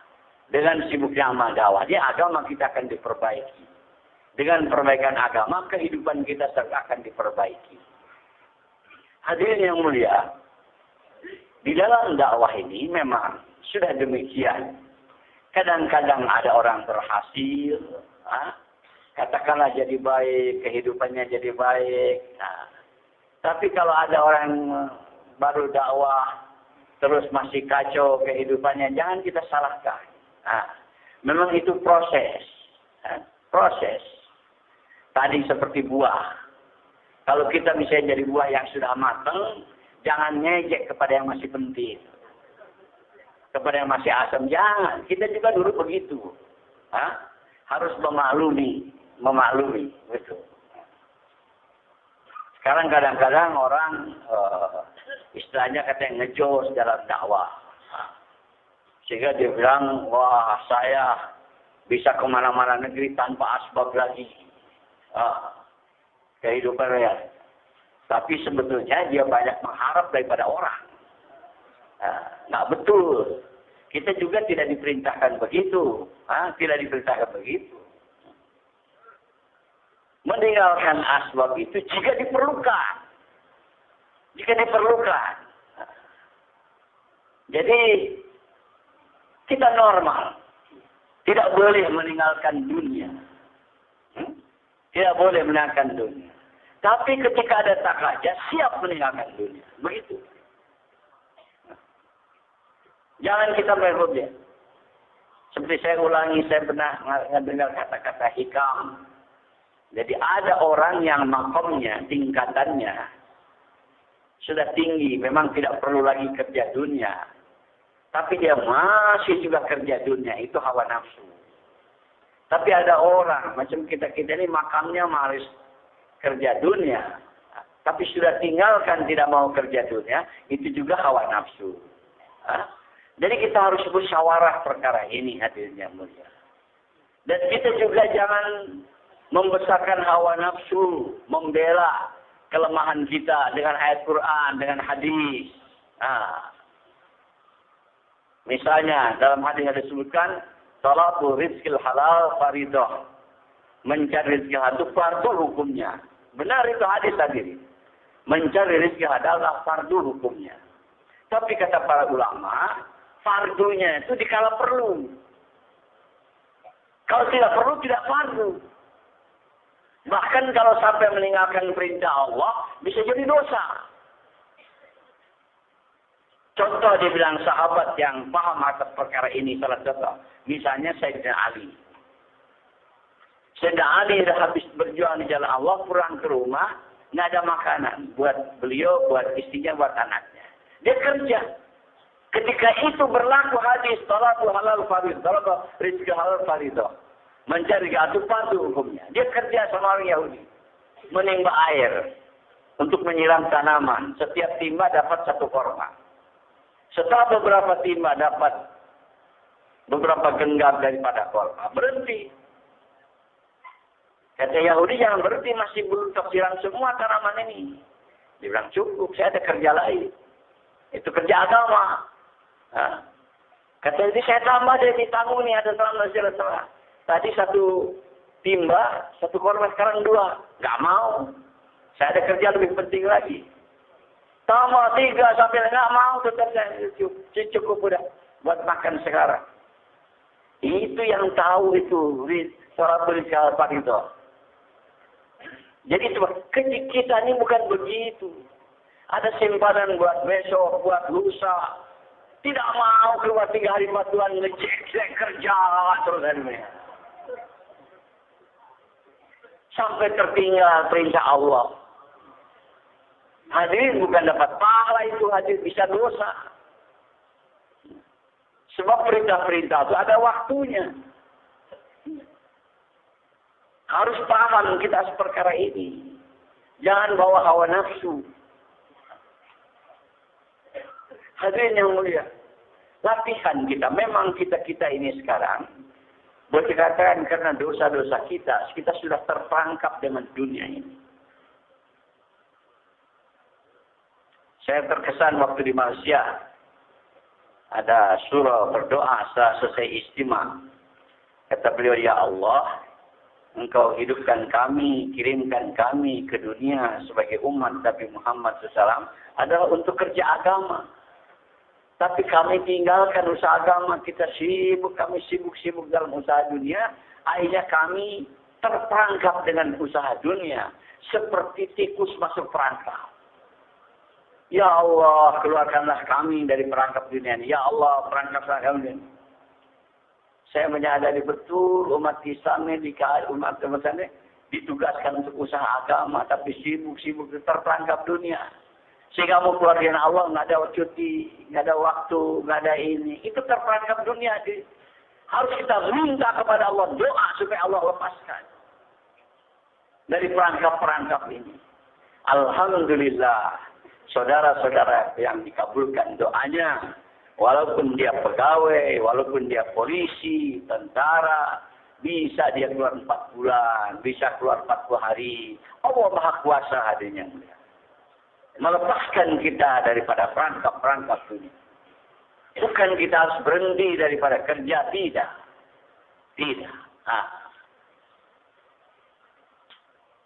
Secara normal ya, tapi kerja ini utamakan. Nanti Allah akan jadikan apa, akan berikan kepada kita jalan keluar. Jalan keluar. Hadirin yang mulia, untuk supaya kesan usaha ini kepada artinya manusia, pada umat umumnya, maka harus kita berusaha memasukkan agama pada diri kita. Jangan menjadikan kita, asbab kita, orang jauh daripada dakwah. Kita sudah dakwah, sudah lama, semedar lagi, penanggung jawab. Tapi dari segi muamalah, muasyarat, akhlak buruk. Hanya ngomong saja dalam bayan, bahwa tapi prakteknya tidak begitu. Ini bukan mendekatkan orang kepada dakwah, tapi menjauhkan orang daripada dakwah. Belajar pertama, perbaiki diri kita tadi. Perbaiki yakin kita, perbaiki amal kita. Selesaikan setiap masalah dengan menyempurnakan agama, dengan menyempurnakan perintah-perintah Allah. Dengan sungguh-sungguh. Supaya kita jadi asbab hidayah. Artinya. Jangan kita menjadi asbab kejerumatan, kegelapan. Sehingga orang melihat, ngomong aja tuh dakwah. Dia dakwah bertahun-tahun, begitu aja dia tuh. Itu. Jadikan kita sebagai contoh. Dalam kehidupan kita ini jadi contoh. Kalau kita sebagai kepala rumah tangga, jadi kepala rumah tangga yang baik. Kalau kita jadi suami yang baik. Kalau jadi ayah yang baik. Kalau jadi tetangga yang baik. Demikian arah kita. Perbaiki. Minta kepada Allah supaya Allah islahkan diri kita. Dari segi yakin, dari segi amal. Minta kepada Allah di perkara-perkara yang mahal. Minta iman, minta perbaikan amal, minta perbaikan dalam sholat, minta perbaikan dalam ibadah. Sebagaimana kita tahu, kesempurnaan agama itu terdiri daripada 5 cabang. Imannya, ibadah, muamalat, muasyarat, akhlak. Minta kepada Allah. Supaya iman kita disempurnakan, ibadah kita disempurnakan, muamalat kita islami disempurnakan. Muasyarat kita islami disempurnakan. Akhlak kita islami disempurnakan. Jangan minta kepada Allah perkara yang kecil-kecil. Sering orang tua kepada anak di peraliman. Semoga panjang umur, semoga murah rezeki katanya. Itu perkara kecil. Minta iman. Kalau kita lihat dalam kehidupan hadirin, yang panjang umurnya dan murah rezekinya itu Firaun. Firaun umurnya panjang, rezekinya murah. Apa mau anak kita jadi begitu hadirin? Ini enggak perkara yang mahal, perkara iman, perkara hidayah.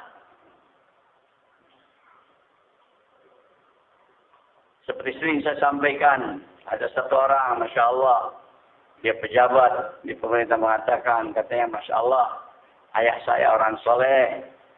Dia selalu mendoakan, menasihati saya. Dia bilang, nak, kamu kerja sungguh-sungguh, tapi jangan lupa sholat. Itu nasihat dianggap betul.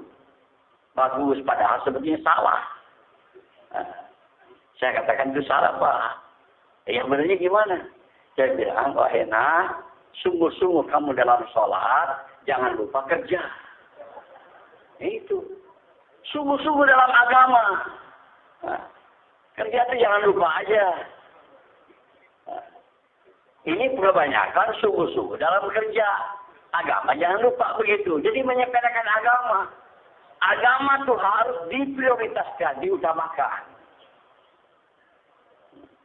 Utamakan, baru kehidupan kita akan beres. Seperti Nabi Ibrahim tadi, selalu mendahulukan perintah Allah. Tidak pernah mendahulukan perintah yang lain. Demikian juga hadirin ini harus ada hubungan ta'aluk dengan Allah. Dia harus meluangkan waktu zikir. Zikir yang sungguh-sungguh. Memang hadirin, zikir itu bisa dilaksanakan. Sambil berjalan, sambil berdiri, sambil duduk, sambil berbaring. Tapi kata Masyaikh, harus ada waktu kita betul-betul menghadap kiblat, zikir, tawajuh kepada Allah. Di lain waktu itu memang kita zikir jangan lupa kepada Allah dalam setiap keadaan. Tapi harus menyediakan waktu khusus. Baca dengan tertib. Subhanallah, walhamdulillah, wala ilaha illallah, wallahu akbar. Wala hawla, wala quwwata illa billahi alaihi. Maka kita dekatkan diri kita kepada Allah. Dan adakan katanya masa-masa hadirin. Macam kita ngobrol dengan Allah. Seperti ini seorang bekerja dengan seorang majikan yang sangat sayang. Dia menyediakan waktu untuk mengadukan permasalahannya. Maka kita begitu dengan Allah. Ada perkara apa-apa, sampaikan. Kita merasa bahwa Allah itu mengetahui dekat dengan kita. Allah mendengar, menyaksikan, mengetahui. Sampaikan kepada Allah. Allah lebih maha mengetahui siapa. Kalau ada kesulitan datang kepada kita, jangan diekspresikan, diceritakan kepada orang lain. Tapi sampaikan kepada Allah. Barang siapa kata yang lapar 3 hari, tidak mengeluh kepada makhluk, diam saja kepada Allah, Allah akan berikan rezeki 1 tahun, rezeki yang halal. Pertolongan Allah akan cepat datang kepada kita. Kalau kita tidak menyampaikan perkara kesulitan yang berlaku kepada makhluk. Sebab masalah itu datang, beban datang kepada kita dari Allah. Allah ingin menguji kepada kita, kepada siapa kita mohon tolong. Kadang-kadang kesalahan kita, Allah yang memberikan beban kepada kita. Kita minta tolong kepada yang lain. Itu Allah benci, hati murka. Kembali kepada Allah. Hanya Allah yang bisa menyelesaikan perkara ini. Mohon ampun dari dosa-dosa kita, perbaiki amal kita. Allah maha pengampun, maha pengasih, maha penyayang. Allah akan selesaikan perkara-perkara kita. Dekatkan diri kita kepada Allah. Jangan kita ikut-ikutan orang yang tidak paham atas perkara ini. Semua kejar-kejaran untuk mendapatkan kebendaan, mendapatkan ghairullah. Tidak, kita ini ingin mendapatkan Allah. Usaha dakwah ini hadirin, jalan pintas, jalan yang paling cepat untuk dekat kepada Allah Subhanahu wa taala. Kalau kita sungguh-sungguh tertib dan korban dalam dakwah, Allah akan cepat dekatkan kita kepada Allah. Dan kalau kita sudah berhasil dekat kepada Allah, mendapatkan Allah, Allah berfirman dalam hadis qudsi, "Idza wajadtani wajadta kulli syai." Kalau engkau dapatkan aku, engkau mendapatkan segala-galanya. Wa in faqadtani faqadta kulli syai. Tapi kalau engkau kehilangan aku, engkau kehilangan segala-galanya. Walaupun ada pada kita dari segi kebendaan, tapi kita kehilangan Allah seperti kehilangan segala-galanya. Usaha yang benar hadirin, usaha untuk mendekatkan diri kepada Allah. Dan inilah cara membuka jalan hadirin. Cara yang benar. Kadang-kadang ada orang mau mendekatkan diri kepada Allah dengan caranya sendiri. Kemarin saya dengar bayang Ustaz di Kebonjeruk. Dia bilang ahli-ahli tarekat meningkatkan tingkat-tingkatnya itu ada yang yaitu syariat, tarekat, hakikat, ma'rifat. Ma'rifat itu dikatakan terakhir. Padahal usaha para nabi semuanya ma'rifat itu didahulukan. Ma'rifat itu iman, mengenal Allah. Usaha para nabi itu pertama kepada umat mengenalkan Allah. Setelah ma'rifat baru syariat. Datang perintah sholat, perintah ini, perintah itu. Sudah kenal dengan Allah baru beres. Jadi cara yang benar dengan dakwah ini itu ma'rifat lebih dulu. Kita kenalkan diri kita dengan Allah sehingga nanti akan mudah mentaati Allah Subhanahu wa taala. Mudah mengamalkan agama. Dan ini yang benar, Quran begitu tertibnya.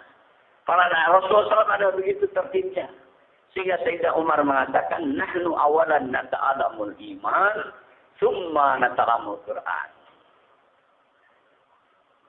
Kami dulu pertama belajar iman, setelah itu belajar makrifat, setelah itu baru belajar Quran, syariat. Ya, hadirin, inilah cara yang benar untuk mendatangkan agama dalam kehidupan kita dan umat dengan melalui amal dakwah. Dan logikanya juga hadirin mau tidak mau, perkara iman ini perkara gaib harus dengan dakwah. Adanya kehidupan di akhirat, adanya surga dan neraka, itu gaib.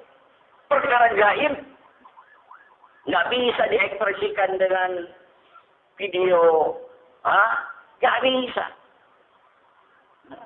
Harus dengan dakwah, pengorbanan. Kalau tidak didakwakan, perkara gaib itu akan tetap gaib. Dan segala-gala perkara ada dalam amal dakwah di hati.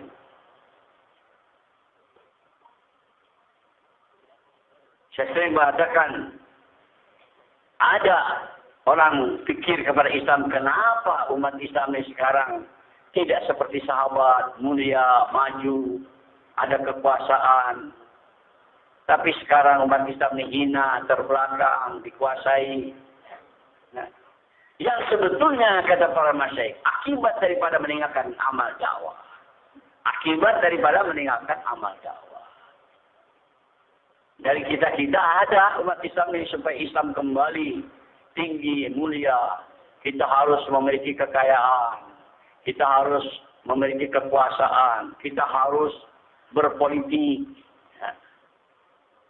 Ikut berpolitik kayak politik daripada orang-orang luar Islam. Agama itu sendiri politik, hadirin.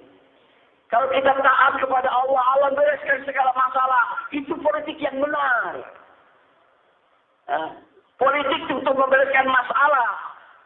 Yang benar, bereskan hubungan kita dengan Allah. Allah akan bereskan segala-galanya. Itu politik yang benar. Jangan kita sibuk di politik begini. Perintah-perintah Allah ditinggalkan, tidak dijalankan. Bukan tambah benar. Tambah acak-acakan. Dan dakwah kita ini hadirin yang mulia. Pertama tadi untuk islah daripada diri kita. Pertama untuk islah daripada diri kita. Sudah itu berusaha memperbaiki daripada rumah tangga kita. Istri kita, anak kita. Bagaimana merubah ahli kampung kita. Kadang-kadang orang tidak paham. Dibilang, buat apa kamu dakwah jauh-jauh? Anak saja belum benar. Maksud kita jauh 4 bulan jauh-jauh, nanti pulang supaya bisa memperbaiki rumah tangga. Alhamdulillah, saudara-saudara kita keluar 4 bulan, 40 hari. Masya Allah, ada taklim di rumahnya. Perbaikan ada. Istri jadi baik, anaknya jadi baik. Yang ngomong tadi itu, ya buat apa 4 bulan? Anak istri diperbaiki. Bertahun-tahun sampai dia mati, anaknya nggak baik-baik hadirin. Ngomong aja, alhamdulillah ahli-ahli dakwah yang korban.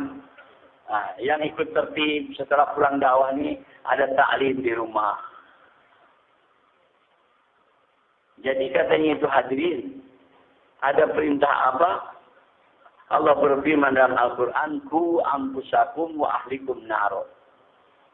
Jaga diri kamu daripada api neraka. Aplikasinya, amal prakteknya, yaitu dengan ada taklim di rumah. Itu menjaga keluarga kita daripada api neraka. Dengan ada taklim. Mungkin kita tidak semua kita pandai nasihat. Kadang-kadang di luar pandai nasihat, di rumah nggak betul nggak bisa. Maka dengan taklim ini hadirin yang mulia. Dengan taklim ini. Cara memperbaiki rumah tangga kita dengan taklim. Cara memperbaiki jaulah kita dengan kita dengan jaulah. Cara memperbaiki tata kampung dengan keluar 3 hari. Semua ada kekhususannya hadirnya. Dan ternyata ada perubahan-perubahan. Di luar daripada dugaan kita. Kalau kita dakwah dengan tertib.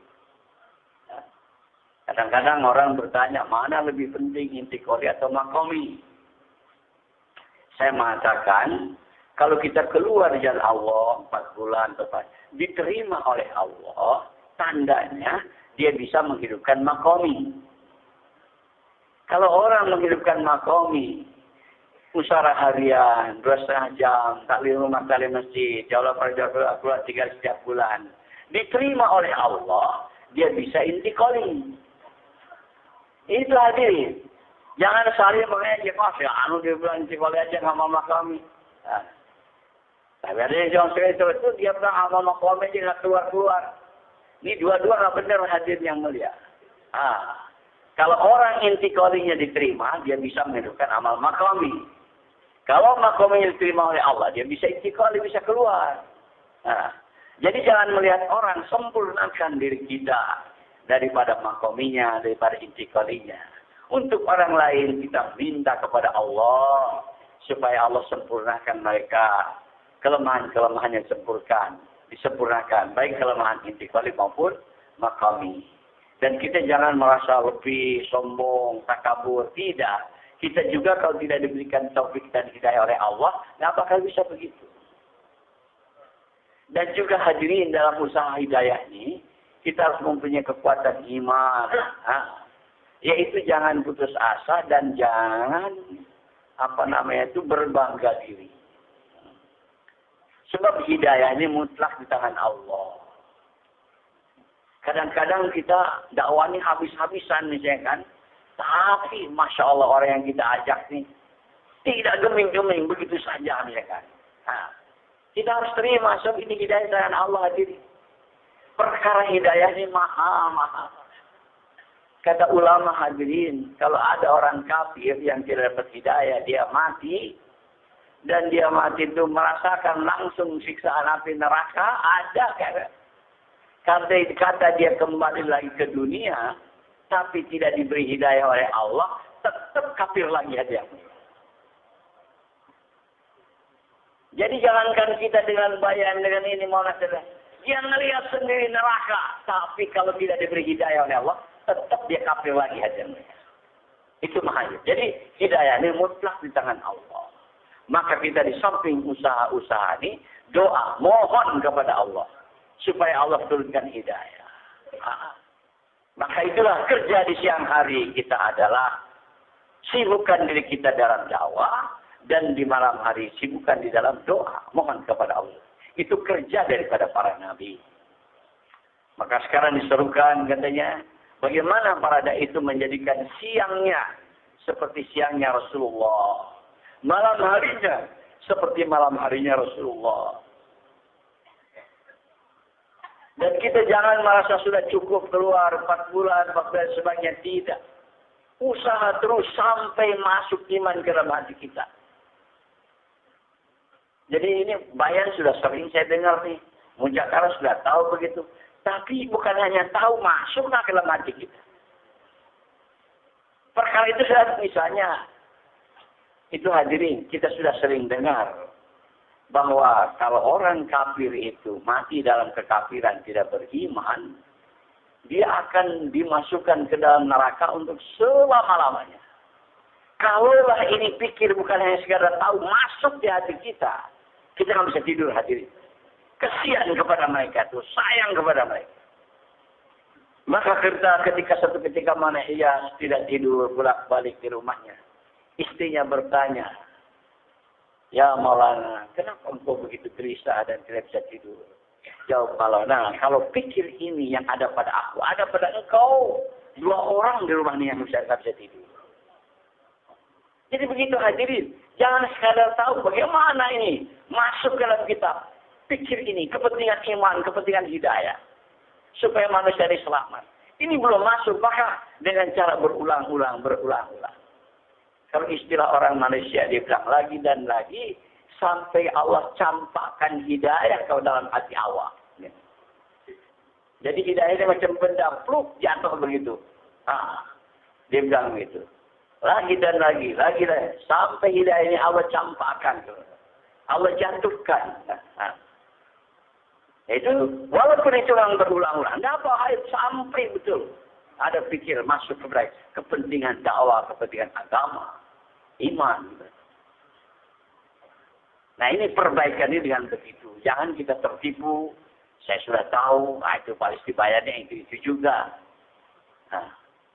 Apa masuk nggak ke dalam hati kita?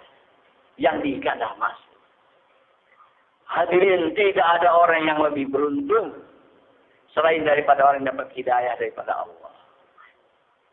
Tidak ada orang yang beruntung selain daripada dapat hidayah, kenal, terjun, berkorban langsung dalam amal dakwah. Ini betul-betul orang pilihan.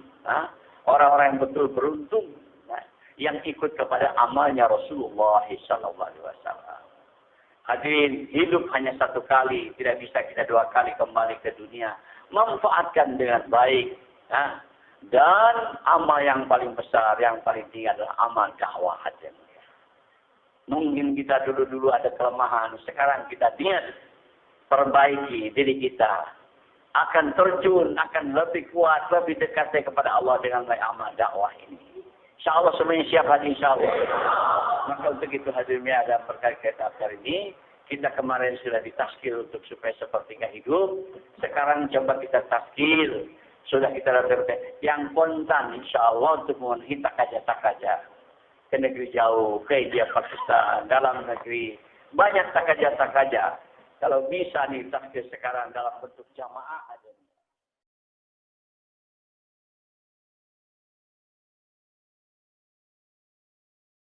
Assalamualaikum warahmatullahi wabarakatuh. Selamat datang di channel kami. Dalam video kali ini kami akan memberikan demo tentang tata cara wudhu dengan singkat, padat dan jelas. Jangan lupa untuk mensubscribe dan like channel kami. Selamat menyaksikan.